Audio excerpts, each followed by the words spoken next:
Saudações investidores. Bitcoin agora cotado a $59.080. Bitcoin que está fraco mesmo depois de dados da inflação melhores do que o esperado. E hoje meu principal objetivo vai ser atualizar toda essa situação rapidamente, mostrando o que eu espero para as próximas horas e dias. Bem-vindos a Investidor Moderno.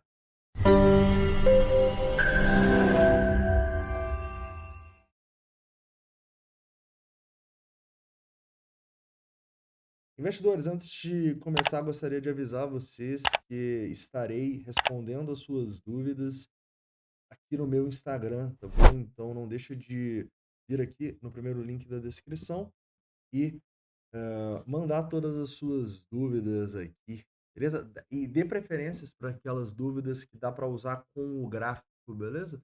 Porque eu vou gravar hoje aí várias análises com o gráfico, igual eu tô gravando nos últimos tempos, beleza? Caras, então vamos lá, né? Primeiro ponto que a gente tem que falar é a inflação PCE nos Estados Unidos, que subiu 0,2, bem em linha com o esperado, só que no anual ela veio melhor do que o esperado, né? Subiu 0,2 tanto o núcleo quanto a inflação cheia. Porém, no ano estavam esperando 2,7, veio 2,6 no lucro. Estavam esperando 2,6, veio 2,5. Ou seja, a inflação ela ficou estável em relação ao último mês. Eles estavam esperando que ia subir, né? Mas, sinceramente, isso não fez preço, cara. A gente teve uma mudança muito pequena aqui sobre as expectativas do corte de juros. Então foi meio que para o mercado foi meio um foda-se, né, essa é a real, né, até porque repara que desde a divulgação, o próprio S&P 500 está basicamente no zero a zero, né, então a gente teve essa divulgação 9h30 da manhã, foi basicamente aqui, e a gente está exatamente no zero a zero. Nasdaq também no zero a zero. Bitcoin está caindo um pouquinho, né, digamos, mas estava no zero a zero agora. Então, sinceramente, foi meio irrelevante assim para o mercado. Eu acho que não mudou as probabilidades aqui. A gente continua com a maior parte do mercado acreditando em 25 bips de corte e uma pequena parte, 30% acreditando em 50 bips. Eu acho que vai ser 25, acho difícil o Fed já chegar cortando 50, até porque a inflação não está tão sob controle assim, ainda está acima da meta, apesar de estar próximo dela. Beleza? Então isso não mudou muita coisa aqui, tá? Em relação ao Bitcoin, primeiro, desculpe, em relação ao S&P 500 primeiro, cara, você tá beirando a máxima histórica aqui, né? Então, basicamente, estamos a 1% da máxima histórica. Quando a gente olha aqui no Brasil, já estamos na máxima histórica, né? Então lembra, cara, sempre quando a gente tem um momento de incerteza global, o dólar tende a valorizar, tá bom? Então, ter exposição ao S&P 500 também é muito bom por causa disso. Mesmo quando ele cai muito, o dólar dá uma segurada nele, né? Então, toda aquela crise que a gente teve no começo do mês, sabe quanto que caiu o S&P no Brasil? 7%, né? E tem gente falando para vocês que vai ter um crash, que é para cortar e que já era. É o que eu venho falando com vocês. Pode até acontecer, mas tomara que quando acontecer, a gente aproveite compras. Não fique falando que vai cair mais e mais, igual estavam falando aqui. Estamos na máxima histórica de novo, beleza? Falando sobre, então, o que mais importa, o Bitcoin, quando a gente olha aqui, a gente está para fechar um mensal, né? Então, amanhã a gente tem o fechamento do mensal e vocês acham que é um mensal positivo ou negativo? Beleza, a gente vai cair, né, nessa abertura do mensal. Mas, na minha opinião, claramente, não é um candle feio. Em especial, se a gente fechar acima desses 59, acima dos 60, cara, claramente é um candle que deixa muita sombra abaixo, igual foi o último. Então, o que que isso mostra pra gente aqui da análise técnica mais beabá do mundo? Tem demanda nessa região, né? O preço ele vai nessas zonas, pega a liquidez e volta, né? Só que, infelizmente, a gente ainda está na consolidação infinita, né? Então, a gente não sai desse padrão de continuação da alta aqui. Mas que lembra muito, caras, o que aconteceu aqui, né. Aqui a gente também estava, num retângulo e tal, que era um padrão de continuação, a gente ficou 1, 2, 3, 4, 5, 6, 7 meses, a gente agora está se eu contar esse aqui, né, 1, 2, 3, 4, 5, 6, 7. Então é mais ou menos a mesma coisa, cara. Então, assim, eu estou otimista para até o final do ano a gente romper com forças aqui e ir embora, tá.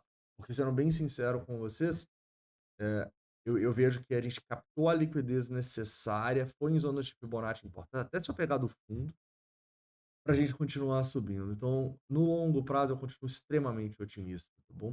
Quando eu olho no semanal aqui, a gente tá para fechar uma semana ruim, né? Mas na verdade, a gente só tá devolvendo a semana bonita que a gente teve na semana passada, né? Então a gente simplesmente está numa consolidação infinita aqui, né? Então o que que é o importante aqui quando a gente olha, por exemplo, pro semanal, eu vou colocar no diário aqui como uma pra ficar mais claro. O topo. A romper os US$ 65.000 é um ótimo sinal, assim como começar a romper os 58, como eu disse, é um mau sinal, romper os 56 pior ainda. Rompeu os 56, possivelmente a gente vai ter testes mais próximos dos 50 para acumulação, tá? E sinceramente, cara, se a gente rompe isso aqui, eu acho que a gente vai ter grandes oportunidades de acumulação pensando no longo prazo, tá? É exatamente o que eu vou fazer caso a gente vá para essa região. E eu não comprei Bitcoin, cara, abaixo dos 55 a sua compra. De maneira muito, muito clara aqui para mim. Não se esqueça.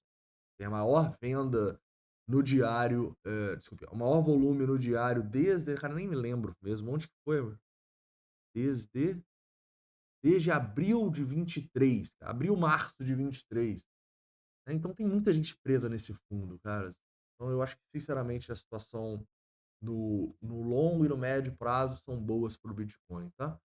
No curto prazo que eu vejo uma situação mais complicada, né, porque a gente está consolidando e no 4 horas a gente não conseguiu segurar o 62, então a gente inclusive rompeu uma linha de tendência aqui, eu poderia traçar daqui também, enfim, né? Mas rompemos uma linha de tendência aqui com o volume, é importante recuperar os US$ 62.000 o mais rápido possível, tá? Então, assim, no curto prazo, cara, eu sinceramente tô olhando, beleza, a gente até tá com os longos no curto prazo, mas eu já coloquei stop gain ou stop no 0 a 0.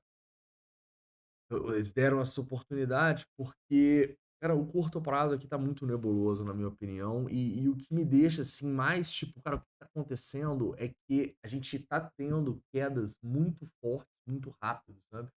Então isso claramente não é sinal de uma tendência saudável de alta, né. Então no curto prazo, cara, não, a gente vai subindo, vai subindo, vai subindo e pum, devolve tudo. Vai subindo, pum, devolve tudo. Vai subindo, pum, devolve tudo. Então, cara, o curto prazo aqui tá apontando para baixo, né, eu acho que essa é a real, e é justamente por isso que nesse momento, no curto prazo, a gente não vai tomar grandes decisões aqui, tá. Eu acho que essas quedas, igual a gente teve ali na quinta, igual a gente teve na terça, foram oportunidades para a gente fazer acumulações em altcoins, tá. Se a gente tiver uma nova queda aqui, eu estarei de olho para isso. Inclusive, estamos estudando aí novas altcoins para fazer novos investimentos e novas gemas dentro do programa de membros, tá bom? Fica atento nisso aí. Possivelmente a gente vai ter novas oportunidades nas próximas semanas. Afinal, cara, pô, principalmente as moedas que acabaram de lançar, né? Tipo, você pega uma ENA, por exemplo, as moedas estão acabando, né? Tipo assim, cara, a gente está falando de quedas de praticamente 90% do lançamento, né, 86, você pega uma ETH Fi,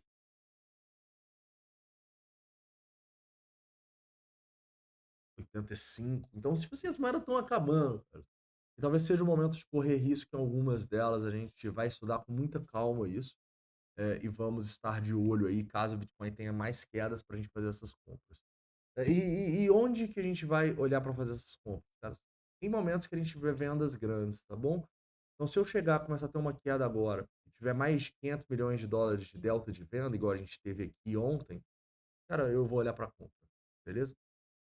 Outro ponto importante que eu destaco é que a gente continua com o Open Interest meio sem fazer nada, né? A gente teve muita venda, teve muita liquidação, teve queda, o que é bom, mas a gente tenta subir, o Open Interest fica meio de lado. Então, sinceramente, o curto prazo para mim tá meio estranho. O long short ratio continua elevado aqui no curto prazo. Não que importe muito pelo Open Interest aqui, mas o que eu acho que tá bem claro aqui é que, cara, a gente meio que tá correlacionado com S&P 500, mas quando a S&P 500 sobe, a gente não sobe. Quando a S&P 500 cai, a gente cai. Então, a situação é bem ruim no curto prazo, digamos assim, mas no longo prazo continuamos otimistas, tá bom? Falando um pouco sobre, outros indicadores de sentimento aqui, um ponto importante, a gente está com CVD na mínima histórica, né, então esse é um indicador que no longo prazo me mostra oportunidade. E falando sobre as ordens de instruções, não tem nada, cara, assim, muito pouca coisa. Tem uma ordenzinha aqui no 59, mas está muito próximo do preço, né, um pouco ali no 58 também, mas também nada acima. Então, terra de ninguém aqui, cara. Eu acho que nem as instituições estão tentando fazer muita coisa nesse curto prazo, não. Eu acho que esse curto prazo é consolidação. Não tomaria grandes decisões no curto prazo, mas como o longo prazo tá para fechar um mensal legal, a gente tá numa tendência de alta no semanal, tá num padrão de continuação da alta, estamos com o CVD na mínima histórica. Eu acho que, sinceramente, eh, nós estamos tendo a oportunidade de acumulação no longo prazo. No curto prazo eu não vou me aventurar. Esse é o resumo do vídeo. Beleza, galera? Então é isso. Um forte abraço. A gente se vê dependendo da volatilidade. E não esquece de correr no meu Instagram para mandar as perguntas. Valeu!